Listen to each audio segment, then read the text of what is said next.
Au Sénégal, l'élection présidentielle initialement prévue pour le 25 février prochain n'aura plus lieu. Le président sortant Macky Sall a annoncé samedi avoir abrogé le décret portant convocation du corps électoral. Alors qu'il est à la fin de son mandat, M. Sall n'a pas annoncé une nouvelle date pour l'élection, s'offrant ainsi une prolongation à la tête du pays.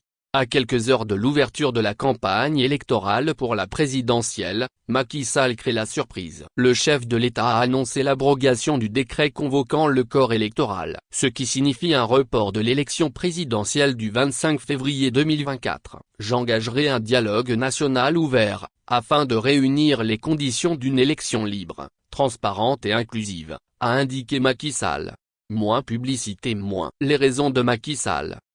Dans son discours, le président sénégalais explique sa décision par la mise en place d'une commission d'enquête parlementaire sur 2 juges du Conseil constitutionnel.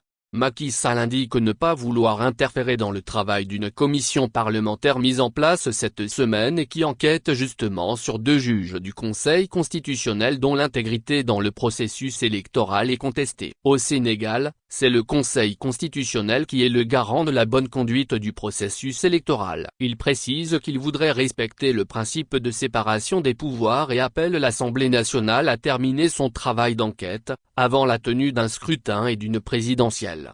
Moins publicité, moins. Il faut le dire, ce report est un véritable séisme politique au Sénégal. Macky Sall avait pourtant promis fin décembre de remettre début avril le pouvoir au président élu à l'issue du scrutin. Il faudra bien attendre encore jusqu'à ce qu'il se décide d'organiser l'élection présidentielle pour laquelle Ousmane Sonko et Karim Wade sont recalés.